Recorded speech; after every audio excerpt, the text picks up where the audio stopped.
C'était il y a 40 ans, jour pour jour, un enfant de 4 ans était retrouvé noyé dans la Vologne. Le visage du petit Grégory deviendra alors le symbole d'une affaire hors norme, mêlant dérive médiatique et carence judiciaire. Pourquoi un tel déchaînement de passion? L'affaire a-t-elle avancé et comment ce petit village vosgien porte-t-il le poids de ce drame? Regardez ce document préparé par Thierry Gelé et Aurélie Renard.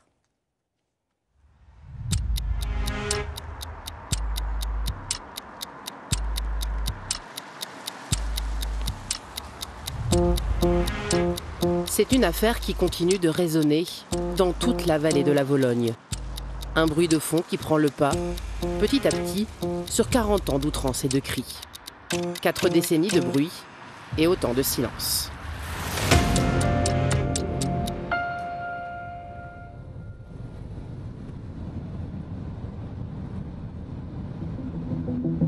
Car malgré toutes les investigations, la justice reste dans l'impasse, victime tout à la fois de l'omerta et de ses propres erreurs.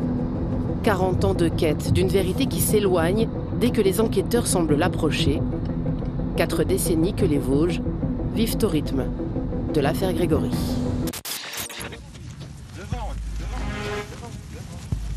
Le 16 octobre 1984, Grégory Villemain est retrouvé mort dans la Vologne. Un drame familial pour une affaire qui va tenir la France en haleine pendant des années. À l'époque, les grandes plumes débarquent, y vont de leurs mots teintés de mépris, parlant de provinces moisies, peuplées de montagnards aux cheveux filasses.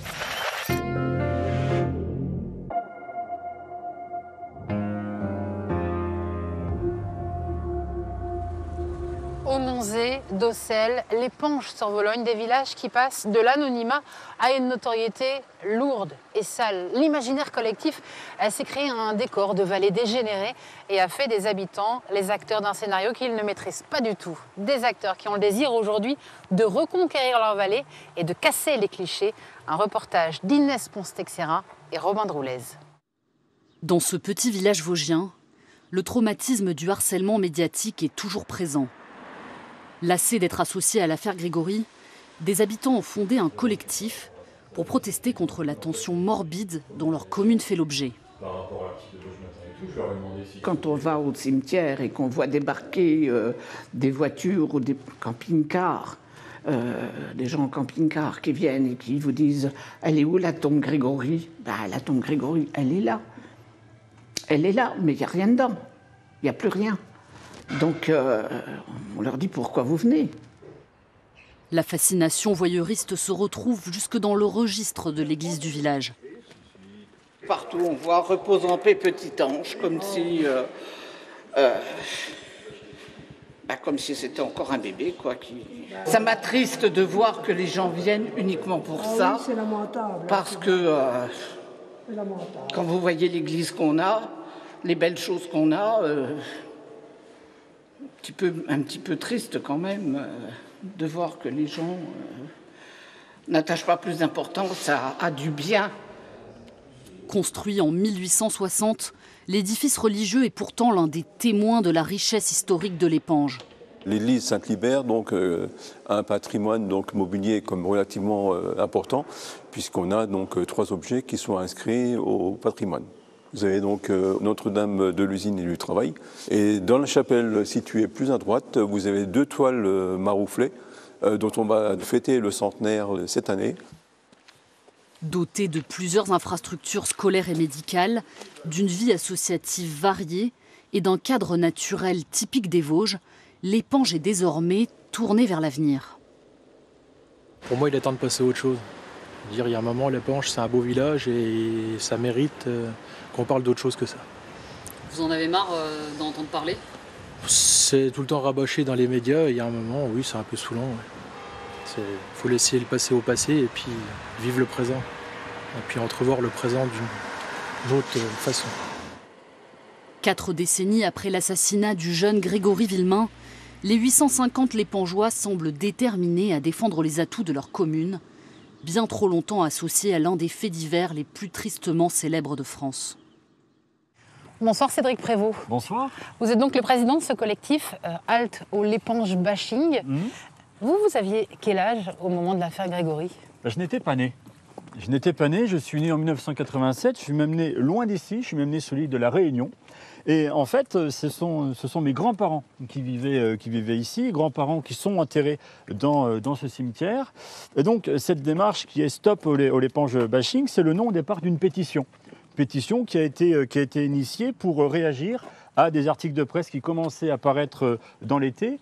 Et justement, vous voyez, démarche qui vient aussi de la seconde génération, de cette génération qui n'est pas née, qui n'a pas connu effectivement l'affaire Grégory, mais qui en revanche vit dans ce village qu'on a uniquement décrit par l'affaire Grégory. Et donc notre volonté, c'est de dire il existe autre chose à l'éponge que cette triste affaire criminelle. C'est un point précis qui vous a fait réagir ?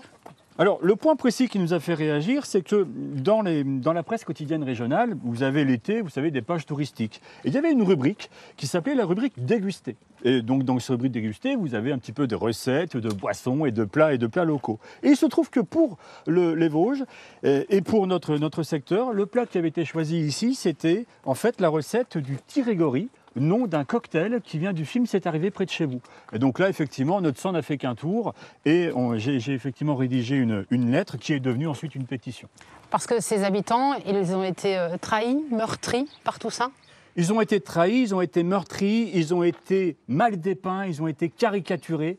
Et ici, par exemple, je pense à deux déformations littéraires qui ont été faites, par exemple, de cette affaire. Je pense à Marguerite Duras. Je pense à Philippe Besson, qui avait notamment dans l'incipit de son ouvrage décrit une vallée telle que je ne la connais pas. Par exemple, il démarre son roman en disant que dans ce village, dans cette vallée, toutes les églises se ressemblent. Par exemple, vous verrez qu'à 10 km² à la ronde, non, les églises, elles ne se ressemblent absolument pas. Et donc, nous, notre volonté, c'est d'être simplement le plus précis possible par rapport justement au village qui est dépeint. Merci beaucoup. Très loin finalement de cette image de vallée dite dégénérée. Exactement. Merci.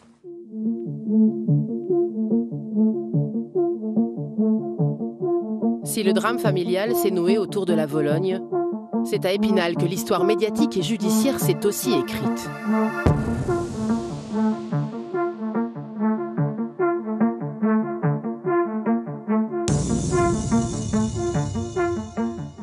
Après, Gérard Welzer a-t-il fait comme beaucoup d'acteurs de l'époque son examen de conscience? Regrette-t-il certaines prises de parole, certains agissements, ou reste-t-il convaincu de n'avoir fait que son travail d'avocat? Bonsoir Gérard Welzer. Bonsoir. La première question, elle est finalement assez personnelle. Quel souvenir vous gardez de l'année 1984? Nous sommes devant le palais de justice. Le 5 novembre 1984, Bernard Laroche est, on a disait à l'époque, inculpé. Et le 9 novembre 1984, ici, derrière, Bernard Laroche est amené pour être confronté à tous les témoins qui fournissaient son alibi. Et il y avait des centaines de personnes ici qui manifestaient, qui hurlaient à la mort, qui nous insultaient.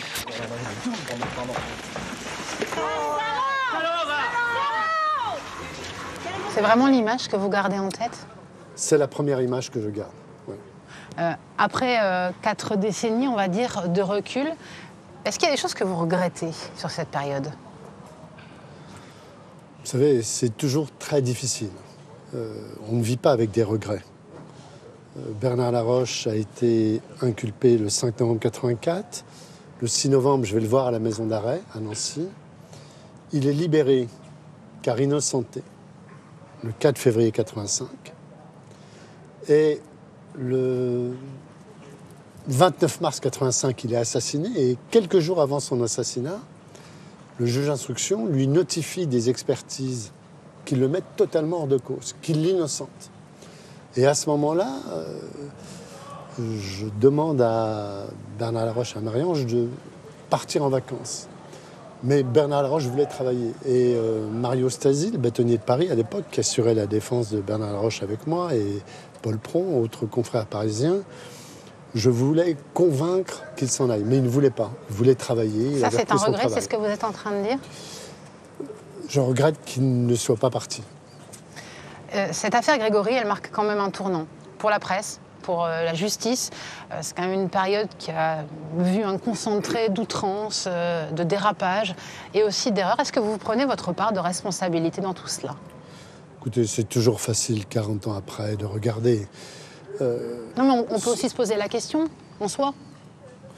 Oui, vous savez, il faut toujours regarder devant. Dans ce dossier, vous savez, on a montré du doigt les journalistes, on a montré du doigt les enquêteurs. Mais parfois à raison. Alors, parfois à raison, mais le fait divers, d'une manière générale, intéresse toujours l'opinion. Et plus le fait divers est mystérieux, plus il intéresse. 16 octobre 84, Grégory Villemain meurt. À ce moment-là, l'actualité judiciaire en France est calme. Il n'y a pas de guerre du Golfe, il n'y a pas autre chose. Et les journalistes viennent. Et les enquêteurs font tous les jours 1 ou 2 conférences de presse, plus du off, ce qui a fixé les journalistes. Tout ça j'entends, mais on peut aussi se dire que, voilà, 40 ans après, beaucoup ont fait leur examen de conscience. Alors, les journalistes, évidemment, hein, puisqu'il y a beaucoup d'erreurs qui ont été faites. Certains acteurs principaux de la justice, des enquêteurs qui ont reconnu aussi des maladresses. Voilà, ce qui m'intéressait aussi, c'est de savoir comment vous portiez un regard sur le Gérard Welzer que vous étiez il y a 40 ans. Est-ce que vous auriez, aujourd'hui, vous avez de la tendresse pour ce qu'il était, ou est-ce que parfois vous avez aussi un peu de sévérité? Non. Je ne me regarde pas le nombril à ce point-là. Le regret qu'on peut avoir, on s'est dit après, c'est d'avoir réussi à obtenir la libération de Bernard Laroche, qui, 1 mois et demi après, s'est malheureusement fait assassiner. Et en même temps, s'il restait en prison, lui qui criait son innocence et dont tout le dossier a montré qu'il était innocent, il aurait été un innocent en prison. Aujourd'hui, est-ce que vous pensez qu'il est bien, correct? Est-ce que ça fait avancer l'histoire que d'en parler encore? Un fait divers mystérieux intéresse toujours. En parler encore à tort, non. Alors comment en parler, pour en parler bien? Moi, je ne pense pas qu'il est utile d'en parler. Marie-Ange Laroche, depuis le 29 mars 85, n'a pas pu faire son deuil. Que l'on recherche la vérité, c'est tout à fait compréhensible. Que l'on crée d'autres drames. Bernard Laroche s'est fait assassiner. En 2017, on nous a annoncé, ça y est, on sait, le juge Lambert s'est suicidé. Depuis 40 ans, vous, vos confrères, nous annoncent une étape décisive. J'ai entendu ça, une semaine décisive. Ça fait 40 ans que j'entends la semaine décisive. Et elle n'arrive jamais. Et malheureusement, elle n'arrive jamais. Merci Gérard Welzer.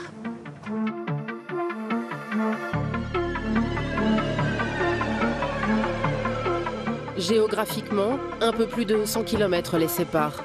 Mais à l'échelle de l'affaire Grégory, ils sont aux antipodes. À Mulhouse, nous partons à la rencontre de Thierry Moser, l'un des avocats emblématiques des parents Villemain.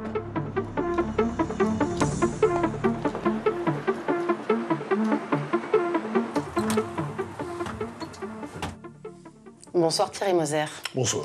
La première question, elle est simple. Grégory est mort il y a 40 ans, pile. Vous, quel est le souvenir, le premier souvenir, l'image marquante que vous gardez de cette année 1984 ? J'en garde beaucoup. Je garde surtout cette image de 1985, lorsque j'arrive dans le dossier, le 5 juillet 1985. C'est l'inculpation, je reprends la terminologie de l'époque. C'est l'inculpation et l'incarcération de Christine Villemain. Je suis avec Henri Garot, je vois arriver sur la place du tribunal le fourgon du SRPJ. Je vois Christine qui est extraite de ce fourgon et conduite dans la salle d'attente de Jean-Michel Lambert, le juge d'instruction d'Épinal. Je vois une jeune femme qui est éplorée, qui est désespérée, qui sanglote, qui m'émeut profondément.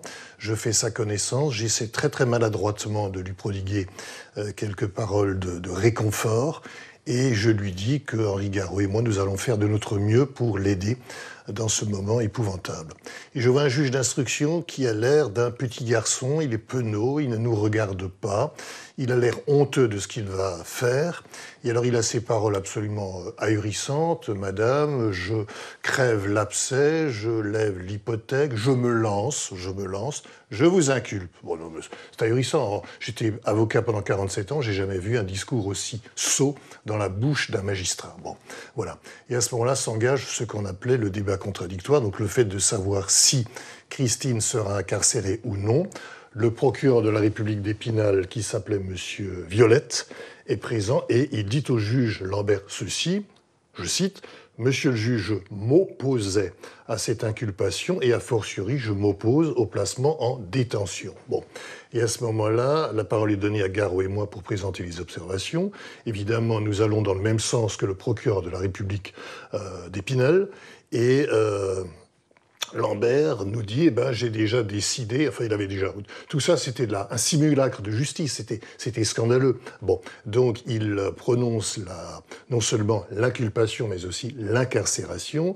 Christine se met à hurler, vous êtes fou, vous êtes malade, qu'est-ce que vous faites, etc., etc. Je rappelle qu'elle était enceinte de plusieurs mois à l'époque où cela se déroule. Et à ce moment-là, Garot et moi, nous déposons illico presto sur le bureau de Jean-Michel Lambert une demande de mise en liberté, qui sera satisfaite d'ailleurs une dizaine de jours plus tard devant la Cour d'appel de Nancy, comme vous le savez, naturellement. Donc, là quelque part, voilà mon souvenir très très marquant, très vif. Vous évoquez finalement des erreurs, des dérapages. Est-ce que beaucoup ont fait leur mea culpa, hein, un peu la presse, un peu la justice? Non, il y a eu très peu de mea culpa. Dans mon esprit, je vais être très très clair. Il y a quand même différents malfaisants. Il y a notamment le juge d'instruction totalement incompétent. Il y a une certaine presse totalement nocive et malfaisante qui s'est comportée d'une façon absolument abominable et qui un beau jour me dit « Moser, moi ce qui m'intéresse dans ce dossier, c'est de savoir pendant combien de temps ce gosse me fera gagner du pognon. » Bon, alors voilà, je vous laisse apprécier. Venant d'un journaliste, c'est absolument épouvantable. Il y a eu également le comportement de M. Corazzi, pour ne pas le citer une fois encore. M. Corazzi qui n'a qu'une ambition, c'est de démontrer que lui, SRPJ, c'est le grand Manitou, c'est un type intelligent. Les gendarmes seraient des cornichons qui n'ont strictement rien compris en tant qu'ils s'intéressaient à l'implication éventuelle de Bernard Laroche. Donc il veut absolument dédouaner Bernard Laroche, M. Corazzi, et il veut absolument enfoncer Madame Villemain, Christine Villemain. Et puis il y a également, pourquoi ne pas le dire clairement, les avocats de Bernard Laroche qui jouent également un jeu qui m'a choqué, à savoir qu'ils attisent le feu contre Christine Villemain, qu'ils lancent des informations à droite à gauche, et ils ont l'oreille du juge d'instruction, parce que ce juge d'instruction est un faible, un versatile, un homme falot.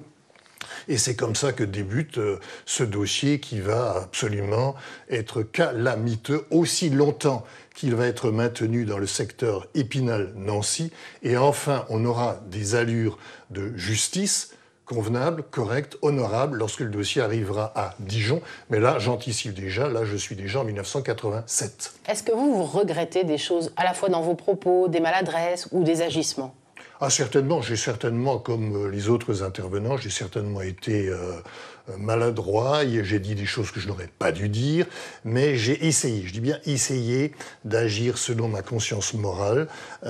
J'ai essayé d'agir avec rectitude et j'ai toujours été convaincu de la parfaite honorabilité, de l'honnêteté de Christine et de Jean-Marie, son époux. Et j'ajoute, d'ailleurs, pour compléter mes propos de tout à l'heure, que le 5 juillet 1985, je fais la connaissance non seulement de Christine, mais également de Jean-Marie, parce que sitôt l'inculpation prononcée, Henri Garot et moi, nous filons à la prison Charles III de Nancy, et c'est là que je fais la connaissance de Jean-Marie. Je trouve un homme absolument effondré, catastrophé, désespéré, et nous essayons aussi, mon collègue Garot et moi, de le réconforter. Donc c'est le 5 juillet que dans ces conditions abominables, je fais la connaissance de ce couple-là. Est-ce que vous pensez, et ce sera la dernière question, qu'il faut encore en parler de cette affaire? Oui, il faut en parler parce que la justice a le devoir de se racheter. La justice, elle a foiré aussi longtemps que le dossier n'était pas arrivé à Dijon, comme je le disais à l'instant, et la justice a un devoir impérieux, moral et juridique vis-à-vis des époux Villemain, vis-à-vis de la mémoire de Grégory, et tout simplement, la justice, c'est pas seulement une administration, c'est aussi, paraît-il, une vertu. Donc il s'agit de se couper en morceaux pour essayer d'élucider ce drame. On a déjà certaines idées très précises sur le fait de savoir qui a fait quoi, mais enfin là, on peut en parler si vous voulez, mais il s'agit de voir si ces hypothèses que nous formulons, qui sont solides, seront confirmées ou ne le seront pas. Merci beaucoup Thierry Moser. Merci. 40 ans après la mort de Grégory, l'affaire n'a toujours pas trouvé d'issue judiciaire. La vérité n'est pas établie. Pourtant, l'enquête se poursuit. De nouvelles investigations génétiques et vocales sur la voix du corbeau ont été demandées à la justice. Les premiers résultats devraient tomber en début d'année prochaine.